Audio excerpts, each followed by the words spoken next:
누가복음 15장 마지막 2절 31절에서 32절의 말씀입니다. 제가 받들어 읽을 때 우리에게 주시는 하나님 아버지의 말씀으로 받기를 원합니다. 31절 아버지가 이르되 예 너는 항상 나와 함께 있으니 내 것이 다 너의 것이로되 이 내 동생은 죽었다가 살아났으며 내가 잃었다가 얻었기로 우리가 즐거워하고 기뻐하는 것이 마땅하다 하니라. 아멘. 여러분, 누가복음 15장의 말씀은 너무도 잘 알려진 말씀이지요. 성경 전체 속에서 참으로 감동스러운 이야기입니다. 그러나 오늘 우리가 이 말씀을 처음 보는 것처럼 다시 한번 보길 원합니다. 누가복음 15장에는 탕자가 두 사람이 등장합니다. 두 탕자 이야기입니다. 하나는 돌아온 탕자요, 또 한 사람은 집안의 탕자입니다. 두 사람 다 우리식으로 말하면 한때 교회를 다녔던 사람입니다. 그러다가 교회를 떠났고 다시 돌아온 사람, 이 사람이 돌아온 탕자라면 교회는 안 떠나지만 아버지의 마음을 알지 못한 채 사는 그 사람을 집안의 탕자라고 말씀하십니다. 여러분, 오늘 본문의 말씀을 한번 보시되 15장 12절 한번 직접 찾으시지요. 성경 말씀 직접 찾으시겠습니다. 12절에 보시면 자, 눈으로 한번 따라와 주시기 바랍니다. 12절 그 둘째가, 즉 둘째 아들이 아버지에게 말합니다. 아버지여, 재산 중에서 내게 돌아올 분깃을 내게 주소서 하는지라 그랬습니다. 여러분, 이 말은 아버지를 죽은 사람 취급하는 겁니다. 왜죠? 아버지가 죽은 후에 유산으로 받을 상속을 지금 땡겨서 미리 달라는 겁니다. 내겐 아버지가 별로 필요하지 않습니다. 돈이 필요합니다. 그러므로 아버지여, 빨리 돈 주시옵소서. 근데 아버지는 마음도 좋아요. 그 살림을 내어줍니다. 13절 보십시오. 며칠이 안 돼서 둘째 아들이 재물을 다 모읍니다. 먼 나라에 갑니다. 여기 먼 나라는 지리적으로 먼 곳이란 뜻도 되지만 실은 하나님 아버지로부터 멀어졌다는 뜻이기도 합니다. 영적인 의미가 실은 더 큽니다. 그는 드디어 먼 나라에 가서 허랑방탕합니다. 그 제사를 낭비합니다. 여러분, 여기 허랑방탕이라는 말씀과 낭비라는 말씀의 핵심이 뭘까요? 물 쓰듯이 쓴다, 그런 뜻이 아니고요, 하나님의 뜻과 상관없이 그 재물과 그 인생을 허비했다는 뜻입니다. 내 욕망을 채우기 위하여 하나님이 무엇을 원하시는가는 생각하지도 않고 그저 막 살았다, 막 써버렸다, 그런 뜻입니다. 자, 그런데 14절 보십시오. 그가 다 없앴습니다. 상당한 재산이었을 텐데 아버지에게 받은 물질을 다 탕진하고 말았습니다. 그런데 그 나라에 크게 흉년이 들었습니다. 그가 비로소 궁핍한지라. 이 말씀 속에 참 많은 뜻이 담겨 있습니다. 그 나라, 세상 나라입니다. 하나님을 떠난 먼 나라입니다. 거기에 흉년이 찾아왔습니다. 눈에 보이는 경제적 흉년이든 영적 흉년이든 하나님 없이 잘 나가던 나라가 이제는 갑자기 몰락하기 시작한 겁니다. 그가 비로소 궁핍한지라. 자기가 가진 돈이 내 삶을 책임져 줄 걸로 믿었는데 돈이 떨어집니다. 자기가 갔던 그 나라가 내 삶을 책임져 줄 걸로 믿었는데 그 나라도 망합니다. 그러자 이 둘째 아들은 총체적으로 그 인생이 몰락하고 맙니다. 자, 그런데 17절 보십시오. 17절 이제 놀라운 대전환이 일어납니다. 17절 이에 스스로 돌이켜 이르되 그럽니다. 여기 스스로 돌이킨다는 말은 제정신이 들었다, 그 말입니다. 하나님을 잊어버리고 아버지를 잊고 살았던 그가 제정신이 들었던 겁니다. 그가 두 가지를 깨닫습니다. 제정신이 드는 사람은 깨닫는 사람이죠. 뭘 깨닫습니까? 두 가지. 17절의 중간에 보시면 내 아버지에게는 양식이 풍족한 품꾼이 얼마나 많은가. 아버지의 집에는 양식이 풍족함을 깨닫습니다. 두 번째 깨달음은 나는 여기서 줄여 뭐 하는구나? 죽는구나. 이제 나는 죽을 수밖에 없음을 깨닫습니다. 그가 정신 차리고 깨달은 두 가지가 뭐라고요? 하나님 아버지 안에는 영적인 풍요, 삶의 풍요가 있지만 하나님 아버지를 떠난 이곳에는 이제는 배고픔과 죽음밖에 없다는 사실을 그가 깨달았다는 겁니다. 영적 생명이신 하나님을 떠난 영혼은 물이 없는 사막처럼 결국 메말라 버리고 죽을 수밖에 없다는 놀라운 사실을 그가 정확히 깨닫게 된 것입니다. 여러분, 예수 믿지 않는 분들은 물론이고요, 우리가 예수를 믿고 교회를 오래 다녀도 이 두 가지를 잊어버릴 때가 얼마나 많은지 모릅니다. 내가 얼마나 하나님 없이는 살 수 없는 죄인이며 나 같은 죄인을 살리신 하나님의 은혜가 얼마나 큰가를 잊어버리고 살 때가 너무나 많습니다. 아버지를 떠난 죄가 얼마나 크고 아버지가 없는 삶이 결국 죽음이라는 것을 이 탕자는 정확하게 깨닫게 된 것입니다. 자, 20절 상반절 보시죠. 20절. 자, 이제 놀라운 일이 벌어집니다. 자, 20절 이에 그 다음에 뭐 합니까? 일어납니다. 어떤 자리에서 일어나지요? 죄의 자리, 절망의 자리, 고통의 자리, 배고픔의 자리, 죽음의 자리에서 그가 일어나는 것입니다. 여러분, 예배는 우리가 앉아있지만 일어나는 순간입니다. 우리의 잠들었던 영혼이 일어나고 깨어나고 하나님을 바라보는 시간이 예배입니다. 일어나야 합니다. 이 시간 우리의 모든 영이 하나님을 향하여 일어나기를 축원합니다. 그가 일어납니다. 그 다음 보십시오. 일어나서 아버지께 가서 내가 이렇게 이룰 것이다. 20절에 보시면 그가 아버지께로 돌아가니라 그랬습니다. 여러분, 우리 인생의 가장 놀라운 결단은 아버지께로 돌아가는 결단입니다. 아버지를 떠나 있던 인생이 아버지께로 돌아가는 것, 이게 바로 가장 놀라운 결단입니다. 죄와 죽음의 자리에서 일어나 아버지께로 돌아가니라. 영적인 결단과 영적인 회개입니다. 여러분, 한 가지 이 시간에 여러분께 도전하고 싶습니다. 여러분, 기독교는 결단과 각오의 종교 맞습니까? 틀립니까? 틀립니다.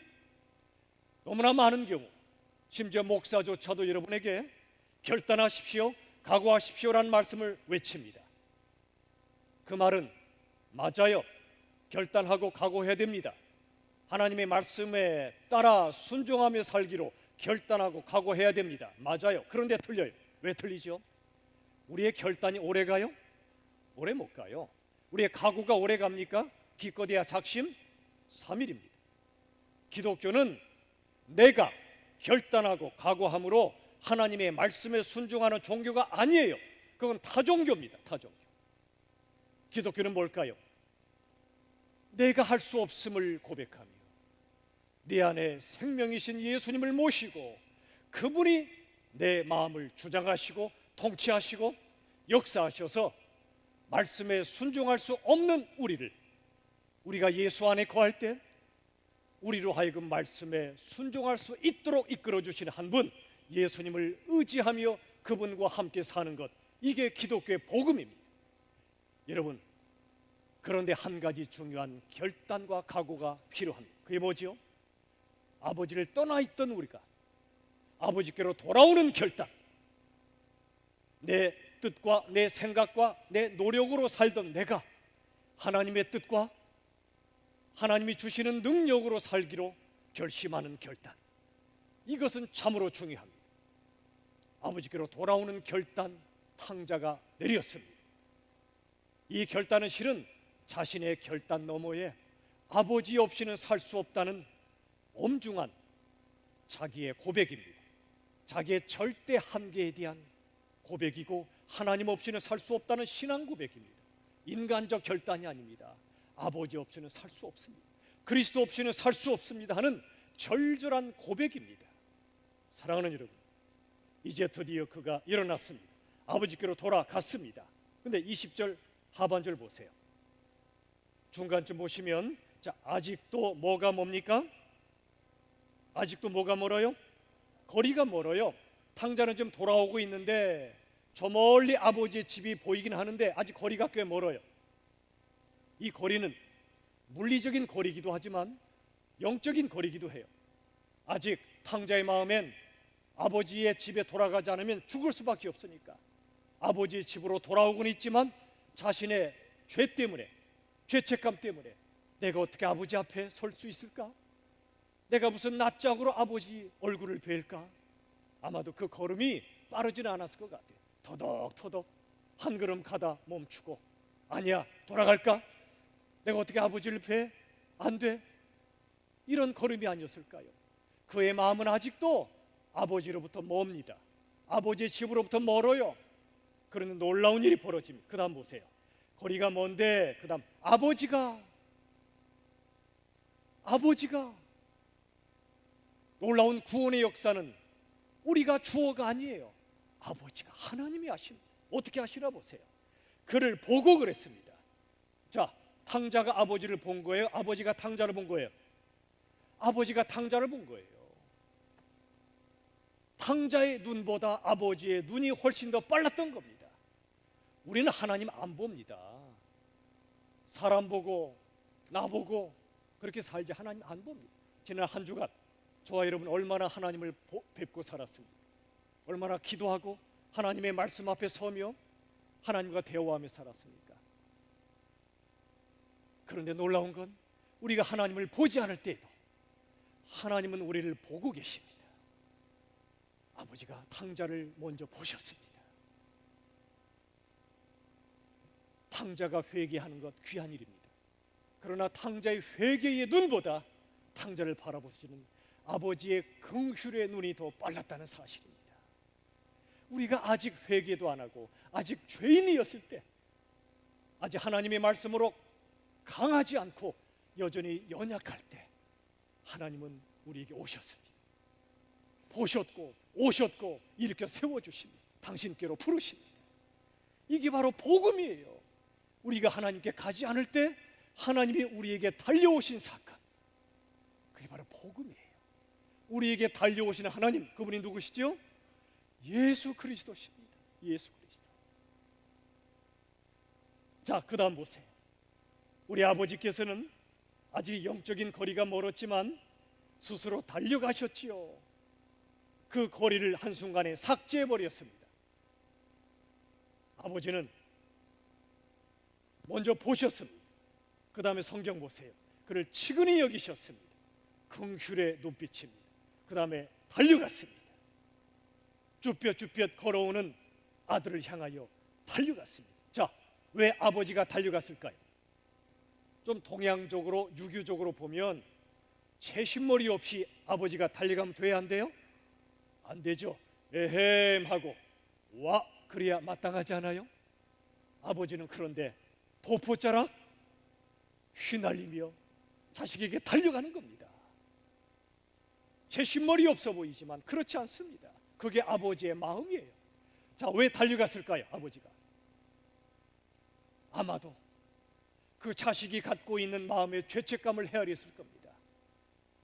아버지 얼굴을 뵙기가 힘들어하는 자식의 마음을 아셨을 겁니다. 혹시라도 자식이 되돌아갈까 봐 뛰어가지 않았을까요? 또 한 가지는 1분 1초라도 빨리 아들을 안아주고 싶지 않았겠습니까? 끊어져 버린 아버지와 아들의 관계를 어서 빨리 회복시키고 싶지 않았겠습니까? 드디어 21절에 놀라운 역사가 벌어집니다. 21절에 보십시오. 아들이 이르되, 그 다음 뭐라고 부르죠? 뭐라고 불러요? 아버지. 여러분, 하나님을 아버지라 부르고 사십니까?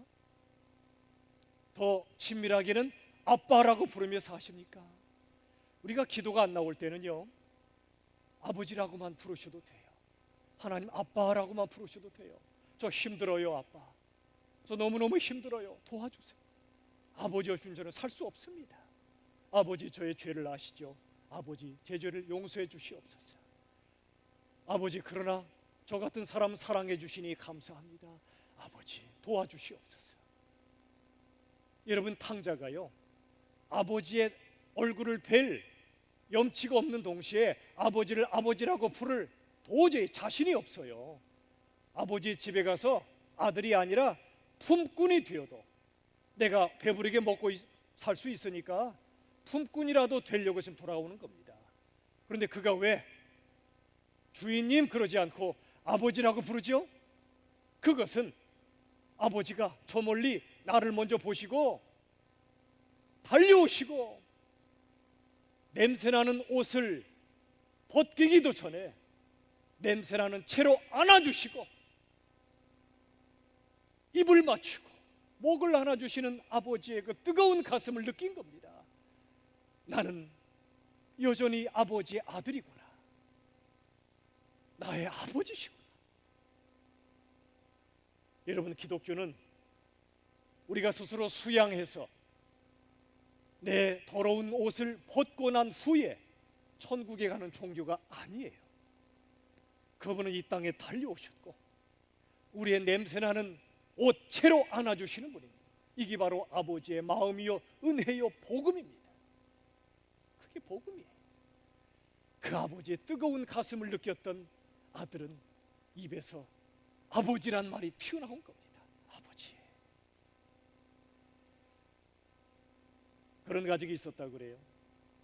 그 아이가 엄마 아빠 돈을 몰래 훔쳤어요. 먹고 싶은 거 샀어요. 집에 오는데 아빠가 왔냐? 그러니까 깜짝 놀래. 아시나? 내가 죄 지은 거 아시나? 제 아빠는 몰랐거든요. 근데 나중에 아빠가 다 알게 됐어요. 근데 아빠가 야단치고 경칠 줄 알았는데 꼭 끌어안습니다. 얘야, 그게 그렇게 사고 싶으니 왜 아빠를 아빠로 생각 안 해? 아빠한테 말을 했어야지. 다시는 훔치지 마. 다시는 훔치지 마. 아빠하고 상의해. 되는 건 된다고 할 것이고 안 되는 건 안 된다고 말해줄 테니까 다시는 죄 짓지 마. 너 놀랬지? 아까 아빠가 널 부를 때 깜짝 놀랬지? 그리고 이 아이가 아빠라고 부르질 않았었어요. 여러 날. 그랬는데 그 아빠의 품에 다시 안기고 아빠에게 가르침을 받은 그날 다시 마음에 자유함이 생긴 후에 용서받은 은혜를 누린 후에는 다시 이 아이의 호칭이 달라졌어요. 아빠! 아빠! 아빠! 집에 달려오면서도 아빠! 나 오뎅 먹고 싶어 사줘. 아빠! 나 오늘 시험 죽 썼어. 그래도 날 사랑하지? 아빠! 그런 거예요. 내가 죄를 짓거나 또는 내 죄가 아빠로부터 용서를 못 받았거나 그러면 아빠라고 못 불러요. 그런데 이 탕자는 부르고 있는 거예요. 아버지, 아버지. 배신한 아들을 뜨거운 가슴으로 맞아주신 그분을 나의 아버지로 다시 만나는 겁니다. 아버지의 무한한 은혜 앞에 감격하고 감격합니다. 자, 그런데 여기까지 끝나면 참 좋겠어요. 근데 또 다른 탕자가 있다고 그랬죠? 어떤 탕자요? 집안의 탕자. 돌아온 탕자. 돌탕이라면 집안의 탕자, 집탕이 있어요. 여러분은 돌탕입니까? 집탕입니까? 죄송하지만 저나 여러분이 집탕이 될 가능성이 아주 농후합니다. 자, 봅시다. 28절 보세요. 28절. 자, 보시면 자, 28절. 그가는 첫째 아들이에요. 그가 노합니다. 분노합니다. 집에 들어가고자 하지 않습니다. 왜 그러죠? 27절에 보시면 한 종이 이렇게 대답합니다. 당신의 동생이 돌아왔는데 당신의 아버지가 그를 다시 맞아들이고 살찐 송아지를 잡았나이다. 이 말을 듣는 순간 우리 형의 머리가 활짝 열립니다. 뚜껑이 활짝 열린 거예요. 분노합니다. 그리고 보시면 집에 안 들어가겠다는 겁니다. 가출이라도 하겠다는 겁니다. 왜 안 들어가죠? 동생이 싫어서입니까? 아니에요. 동생보다 동생을 그렇게 대접하는 아버지가 싫은 겁니다. 아버지가 싫은 거예요. 아버지의 집에 안 들어가겠다는 겁니다. 우리식으로 말하면 이런 겁니다. 오늘 예배 안 드리러 갈래? 아무개는 별로 열심히 봉사도 안 하는데 교회에서 직분자가 딱 되고 나처럼 열심히 노력했는데 직분자가 안 돼서 안 갈래? 그런 집. 그런 아버지 싫어. 그런 겁니다. 옆집은 교회 대충 다니는데 좋은 대학 턱 들어갔어요. 나는 1년에 한 번도 안 빠지고 예배 드렸는데 내 아들이 시험에 똑 떨어졌어요. 그런 아버지 싫은 겁니다. 첫째 아들 누구 얘기죠? 우리 얘기 아닙니까? 솔직히 저도 마찬가지고 그런 아버지의 집에 안 들어가겠다는 겁니다. 그런데요, 그가 왜 집에 안 들어가려고 그러죠? 그는 아버지와 함께 살았지만 아버지를 몰랐던 거예요. 아버지의 마음을 몰랐던 거예요. 29절 상반절 봅시다. 29절. 자, 아버지께 대답하 이르되 그럽니다. 자, 그 다음에 누가요? 내가입니다. 내가. 인생의 주어가 나입니다. 자, 보세요. 내가 여러 해 동안, 한두 해도 아니에요, 여러 해 동안 아버지를 섬겼다는 겁니다. 예배도 드리고 봉사도 하고 수도 없이 헌금도 하고, 그리고 명을 어김이 없었다는 겁니다. 순종했다는 겁니다. 율법을 잘 지켰다는 겁니다. 도덕적으로 살았다는 겁니다. 그런데 어찌하여 아버지, 저를 위해서는 염소 새끼라도 주어 나와 내 벗으로 즐기게 하신 적이 없더니 저 호랑방탕한 녀석이 아버지 재산 갈취하여 갔다가 비참하게 돌아온 저 친구 뭐가 이쁘다고 환대하는 겁니까? 그런 마음이 우리 속에 들지 않겠어요? 우리가 사람이기 때문에. 그죠? 누구나 그런 마음 들 수 있어요. 이 시간 찔리는 분들 위로받으세요. 저를 따라 합시다. 나만 그런 게 아니다. 다 그래. 인간 똑같아요. 저 사람 첫째 아들이야 그러지 마세요. 나입니다. 나. 내가 아버지를 여러 해 동안 섬겼다. 내 인생의 주체가 나고요. 내 인생의 구원도 내가 이루겠다는 겁니다. 내가 열심히 예배드려서, 내가 열심히 전도해서, 내가 열심히 기도해서, 내가 열심히 헌금해서, 내가 순종해서 나를 구원한다. 이건 기독교가 아니에요. 예배, 전도, 기도, 헌금 모든 것은요 구원을 받기 위하여 하는 게 아니에요. 1%도 구원의 가능성이 없었던 이 둘째 아들 같은 나를 그래도 아버지의 집에 돌아왔더니 와락 냄새나는 옷채로 안아주시고, 그동안 힘들었지, 죄 짓느라고 힘들었지, 나 없이 사느라고 힘들었지, 그렇게 살다가 세상에서 꼬꾸라지니까 얼마나 힘들었니? 그래도 너는 잘했어. 내게 왔잖아. 너의 결단 훌륭해. 내게로 돌아왔잖아. 이제부터는 너의 결단으로 살지 마. 돌아온 결단 하나면 충분해. 이제부터는 네 힘으로 살지 마. 나와 함께 살아. 내가 공급해 주는 것으로 살아. 이게 우리 아버지예요. 그런데 첫째 아들은 교회를 다니고 있었지만, 아버지의 집에 있었지만 내가 그러나 둘째 아들 집에 와서 아버지의 은혜를 깨달은 그는요 첫째 아들보다 진짜 예배를 잘 드렸을 겁니다. 왜 예배를 잘 드리죠? 아버지의 마음에 합하기 위해서가 아니에요. 아버지의 마음에 들기 위해서가 아니에요. 아버지의 유산을 좀 더 받기 위해서가 아니에요. 우리식으로 말하면 아버지께 복을 더 받으려고 위해서가 아니에요. 나 같은 죄인을 살리시고 끝없는 은혜로 품으시는 아버지가 너무 감사하니까 아버지께 달려오는 겁니다. 아버지께 예배하지 않고는 견딜 수가 없는 거예요. 찬양 맹숭맹숭하게 부를 수가 없어요. 기도 식은 기도 드릴 수 없어요. 말씀이 선포될 때 그냥 무덤덤하게 들을 수가 없어요. 그래서 돌아온 탕자는 진정한 예배를 드렸고 진정한 기도를 드리고 찬양을 드리고 그 아버지의 은혜가 너무도 놀랍고 크기 때문에 전파하지 않고는 견딜 수 없으니까 전도하는 거예요. 지난 1년간 한 명에게도 복음을 전하지 않았다면 어쩌면 그분은 아버지를 못 만난 분인지도 모릅니다. 보석 하나도 내 남편이 반지로 해주면 동창회 때 끼고 나가고 싶잖아요. 하나님의 그 사랑이 보석 반지맛도 못합니까? 전도는 예수님을 자랑하는 거예요.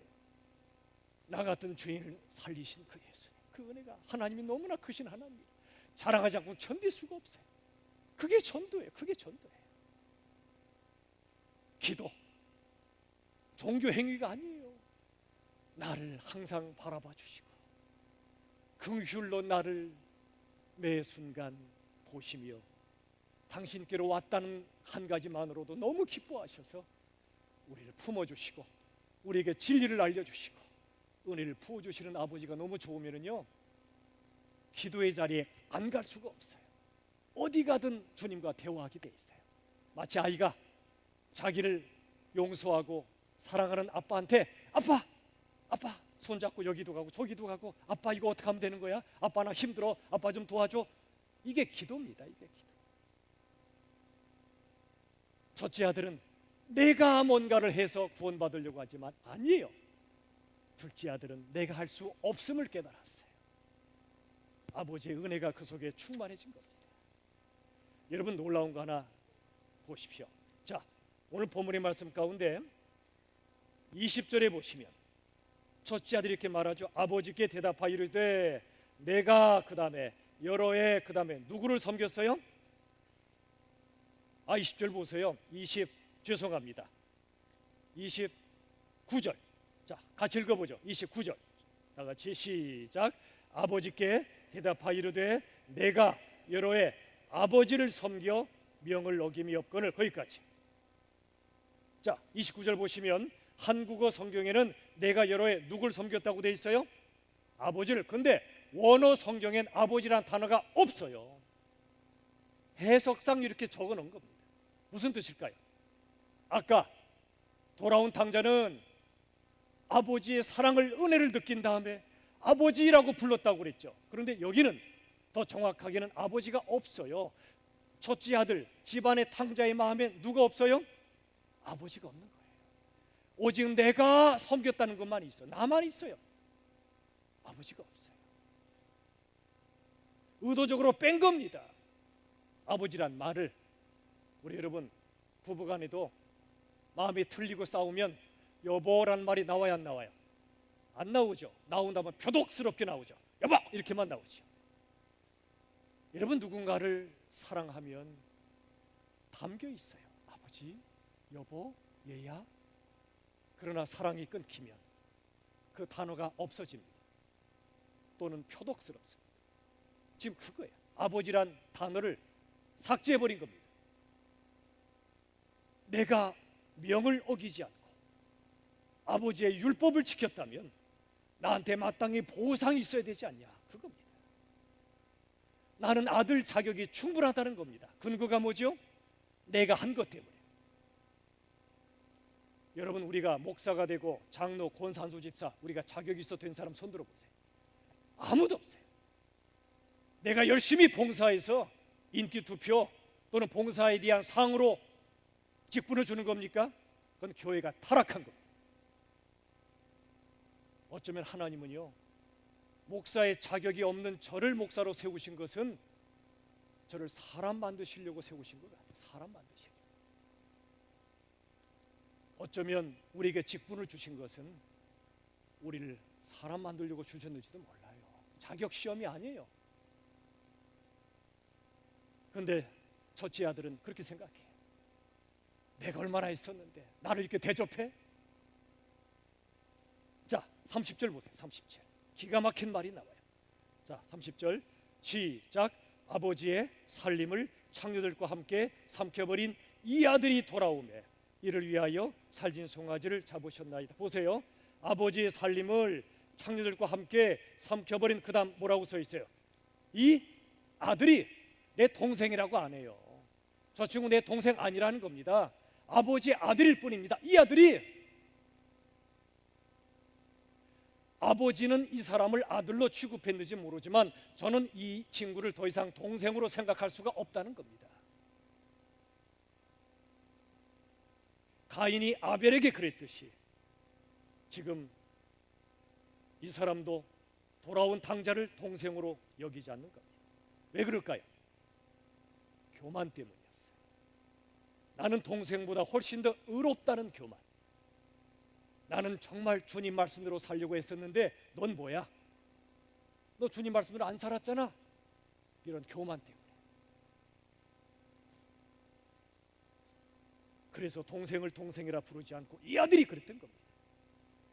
이 집안의 탕자, 그는 자신이 얼마나 죄인인가를 몰랐어요. 그러니 아버지의 은혜도 깨닫지 못할 밖에요. 자, 그런데 그 다음 놀라운 일이 벌어져요. 31절. 그런 집안의 탕자를 향해 아버지가 뭐라고 하나 보세요. 다 같이 시작. 아버지가 이르되 예. 거기까지. 자, 야 이놈아 그랬습니까? 예 그랬습니까? 예. 얘야, 이 말은요 본래 아주 친밀한 말입니다. 친밀한 말이에요. 저 같으면 이런 친구를, 이런 아들을 아주 강하게 대했을 텐데 아버지는 속도 좋아요. 얘야. 그 다음 보세요. 너는 말이야 항상 나와 함께 있었잖아. 내 것이 다 네 거잖아. 그 다음 보세요. 32절에 이 너의 동생은 그럽니다. 너의 동생은 형이 지금 동생 취급을 안 하니까 그 순간 아버지가 회복시켜주는 겁니다. 얘는 너의 동생이야. 호랑방탕하게 살다 돌아왔지만 아버지께로 돌아왔잖아. 집으로 돌아왔잖아. 얘는 나의 아들이고 너의 동생이란다. 지금 아버지는 집안의 탕자를 향하여 두 가지로 회복시켜주고 계세요. 너는 이렇게 교만하고 아버지의 은혜도 모르고 마음도 모르지만 너는 여전히 내 아들이야. 아버지와의 관계를 다시 회복시켜 주시고, 두 번째는 네가 동생 취급 안 하는 이 동생과 너는 형제야, 네 동생이야 라고 회복시켜 주고 계신 거예요. 집안의 탕자는요 아버지와 함께 있었지만 아버지를 떠나 있었어요. 영으로는 모든 걸 가진 자였지만 아무것도 없는 자였어요. 아버지 아들로서 누리는 기쁨을 전혀 누리지 못했어요. 불평과 원망에 사로잡혀 있었어요. 비교의식으로, 경쟁의식으로 아버지가 어떻게 해주나 바라보면서요. 반대로 돌아온 탕자는 아버지를 떠나 있었지만, 죄를 지었지만 이제 아버지께 돌아왔어요. 지금 아버지와 함께 있어요. 그는 아무것도 없는 자가 되었었지만 이제 그는 아버지 집에서 모든 것을 가진 자가 되었어요. 고린도후서 6장 10절 하반절 같이 읽겠습니다. 시작. 아무것도 없는 자 같으나 모든 것을 가진 자로. 이게 바로 그리스도인의 모습이에요. 아무것도 없는 자 같으나 아버지 집에 있기 때문에, 예수 안에 거하고 있기 때문에 모든 걸 가진 자로다. 우리 집에 별로 통장 잔고가 많지 않아도, 우리 집 평수가 크지 않아도, 내 새끼가 세상에서 성공하지 못했을지라도 나는, 내 새끼는 아버지의 집에 거함으로 부족함이 없으리로다. 나는 아무것도 없는 자 같으나 모든 걸 가진 자로다. 이게 그 고백입니다. 그런데 집안의 탕자는 반대였죠. 아버지 집에 있으면서도, 모든 것을 갖고 있으면서도 하나도 없다고 생각한 거예요. 그래서 동생과 비교하고 싸우고 아버지께 불평했던 겁니다. 내 동생은 죽었다 살아났다. 부활이죠, 부활. 사랑하는 큰아들아, 네 동생이 죽었다 살아났잖아. 잃었다가 찾았잖아. 그러니 어찌 즐겁지 않을 수 있겠니? 어찌 기쁘지 않을 수 있겠니? 저와 여러분은 무엇 때문에 기뻐하고 무엇 때문에 슬퍼하죠? 갯돈 떼먹혔어도 그 때문에 아버지께 내가 기도로 나아갈 수 있으면 우리들은 기뻐해야 마땅할 줄로 믿습니다. 내가 몸이 아프고 힘들어도 내가 믿음으로 이기는 모습을 보며 내 예수 안 믿던 친구가 죽기로 돌아온다면 나는 이 병상에서도 기뻐하리라. 그런 모든 것을 가진 자예요. 돌아온 탕자는 그 당시 세리와 수많은 죄인들을 의미합니다. 그는 죄를 지었지만 회개하며 예수님께 나왔어요. 그러나 집안의 탕자는 하나님을 믿는다 하면서도 예수님을 거절했습니다. 예수님을 못 박아버렸던 바리새인과 서기관들을 말합니다.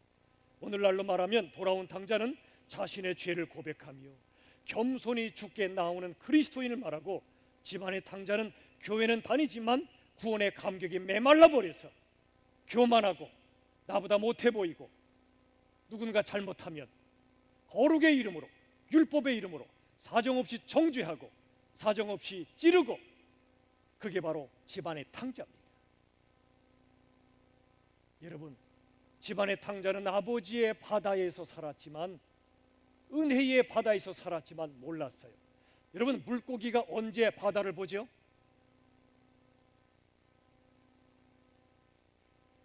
물 밖으로 나갔을 때입니다.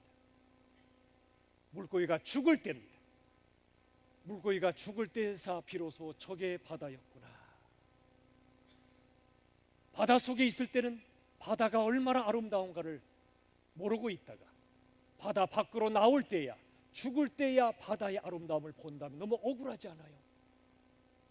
아버지의 은혜의 바닷속에 있으면서도 알지 못한 채 이렇게 불평 저렇게 원망, 바다를 누리지 못하다가, 은혜를 누리지 못하다가 죽을 때에 대해서야 하나님의 은혜였구나 느낀다면 그나마 다행이지만 너무 억울하지 않아요? 저를 따라 합시다. 아버지의 바다에 있을 때 마음껏 누리자. 여러분, 복음은 내가 행한 것이 아니라 그리스도께서 행하신 것 때문에 구원받는다는 복된 소식이에요. 인간의 행위가 아니라 100% 은혜로 인한 구원이라 그 말이에요. 그래서 복음은 겸손을 낳습니다. 나 같은 죄인 됨을 깨닫고 그런 나를 사랑하시는 은혜를 깨달으면 겸손할 수밖에 없어요. 겸손은 내 결단과 각오로 안 됩니다. 언제 겸손이 되죠? 나의 죄인됨과 하나님의 은혜로움을 깨달을 때 겸손하게 되는 거예요. 이런 사람은 다른 사람을 무시하거나 절대 공격 못합니다. 공격 못해요. 다른 사람을 나보다 낮게 여깁니다. 다른 사람과 사랑의 연합을 이룹니다. 다 함께 저를 따라 합시다. 복음이 겸손을 낳고 겸손이 연합을 낳는다. 복음이 뭐라고 그랬죠? 나의 죄인됨을 깨닫고 하나님의 은혜를 깨닫는 게 복음이에요. 그 사람은 겸손할 수밖에 없고, 그 사람은 다른 사람을 만날 때 공격하거나 상처 주지 않아요. 그리고 연합을 낳습니다. 어느 선교사님의 이야기를 좀 해드릴게요. 이 선교사님 어릴 적에 아버지가 일찍 돌아가셨지만 형과의 사이가 너무 좋았어요. 그런데 이분은 교회를 다녔고 형은 교회를 안 다녀요. 제사를 중요시하고 예수님을 안 믿어요. 갈등이 생긴 겁니다. 어느 날 말싸움이 붙었어요. 동생은 형한테, 형, 예수 안 믿고 어떡하려고 그래? 나중에 지옥 가고 싶어? 이렇게 막 찔러버렸습니다. 형은 너 뭐야? 제사도 안 드리는 놈이 불의자지 뭐야? 서로 막 싸우다가 형이 동생을 주먹으로 때렸어요. 동생은 형에게 의자를 집어 던졌어요. 그러다가 동생은 집을 떠나버렸어요. 동생의 삶에 형은 지워졌어요. 그런데 그 동생의 아내가 또 믿음의 여인이어서 어느 때 기도를 시작했어요. 하나님, 내 남편과 형이, 또 내 남편과 어머니가 다시 만나게 해달라고 간절히 기도하기 시작했어요. 그러다 어느 날 13년이 지난 그날 형에게서 동생에게 전화가 왔어요. 어머니가 췌장암 말기라는 소식이었어요. 빨리 병원으로 와달라는 얘기였어요. 그날 밤 동생은 잠을 이루지 못했어요. 성경을 펼쳤습니다. 마태복음 3장 2절 말씀이 눈에 꽂혔습니다. 회개하라, 천국이 가까이 왔느니라. 가정이 천국이 되려면 내가 먼저 회개해야 된다는 사실을 성령께서 깨닫게 하셨어요. 예수 안 믿는 형을 무시했던 죄, 형에게 화를 내고 의자를 던졌던 죄, 그동안에는 형에게 받았던 상처만 생각하고 형 용서는 절대 안 하기로 작정했고 형과의 화해 따위는 쓰레기통에 넣어버렸던 나였는데, 그러고도 내가 선교사였다, 부끄러웠어요. 그러고도 내가 예수 믿는 사람이었다, 부끄러웠어요. 그리고 회개한 겁니다. 형이 내게 준 아픔은 주께 맡기고 내가 주었던 아픔을 회개하기 시작했어요. 그리고 형에게 달려갔어요. 같이 어머니가 계신 병실로 들어갔습니다. 둘이 동시에 들어가자 어머니는 얼굴이 햇살처럼 빛납니다. 평생 소원이 이루어졌다고 너무너무 기뻐합니다. 근데 놀라운 건 형의 태도, 옛날과 달랐습니다. 동생의 의견을 경청해주고 존중해주는 겁니다. 어머니가 말씀합니다.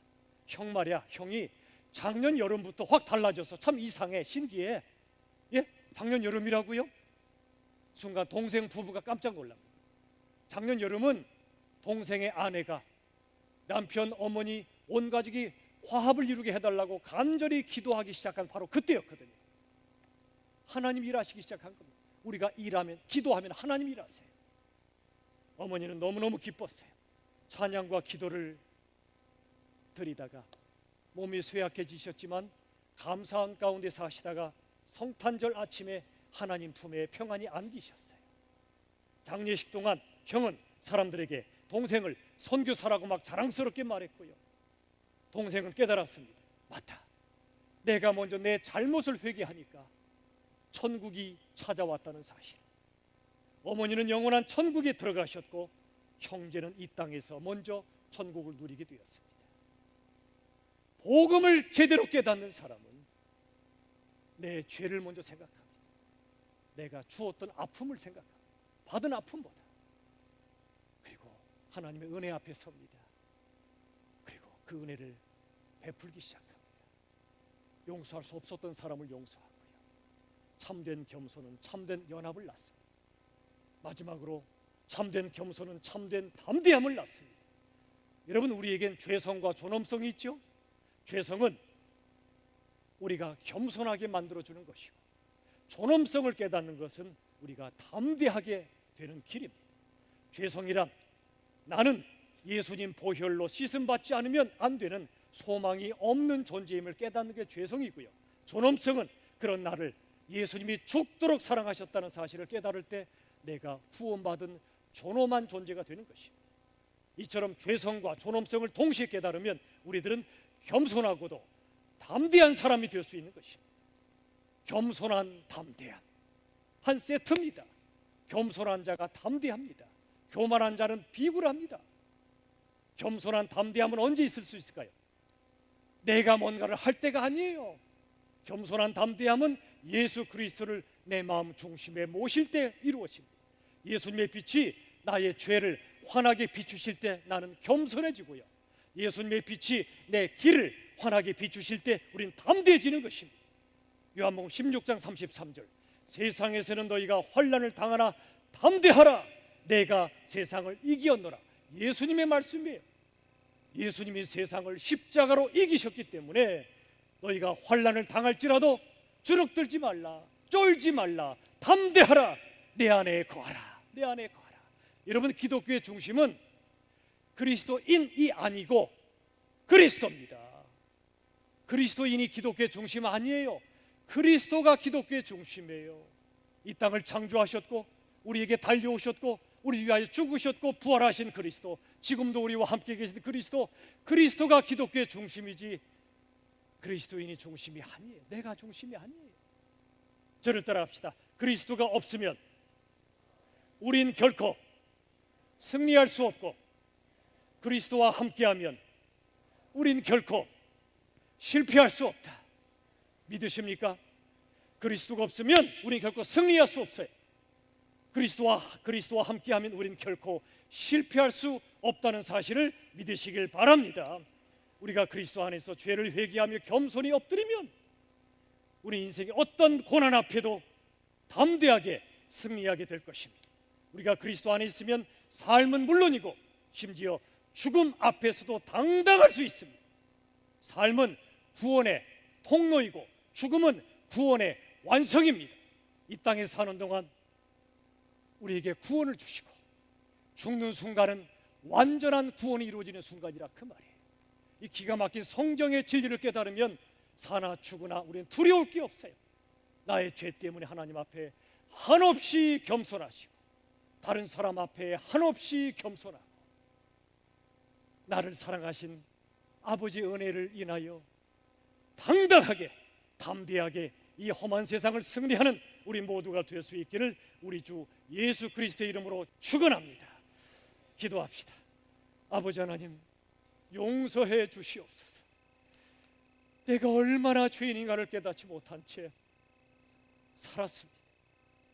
예수를 믿고 교회 생활 오래 하다 보니 다른 사람의 죄는 기가 막히게 보이는데, 입을 열어 기가 막히게 정죄하고 비판하는데, 내가 얼마나 죄인인가를 잊어버린 채 살았습니다. 우리가 바로 집안의 탕자입니다. 회개합니다, 주님. 그러나 우리에게 얘야, 됐다. 네가 네 죄를 알고 회개하니 됐다. 내 마음 알겠니? 말씀하시는 아버지의 음성, 아버지의 마음이 우리 안에 임하게 하여 주시옵소서. 돌아온 탕자든 집안의 탕자든 끝없는 은혜로 죄를 용서하시고 품으시는 아버지의 그 사랑으로 이제 우리가 죄를 짓지 않게 하시고 거룩한 하나님의 백성으로 아버지 집에서 그리스도 안에서 겸손하고 담대하게 세상을 승리할 수 있도록 도와 주시옵소서. 예수님의 이름으로 기도합나이다. 아멘.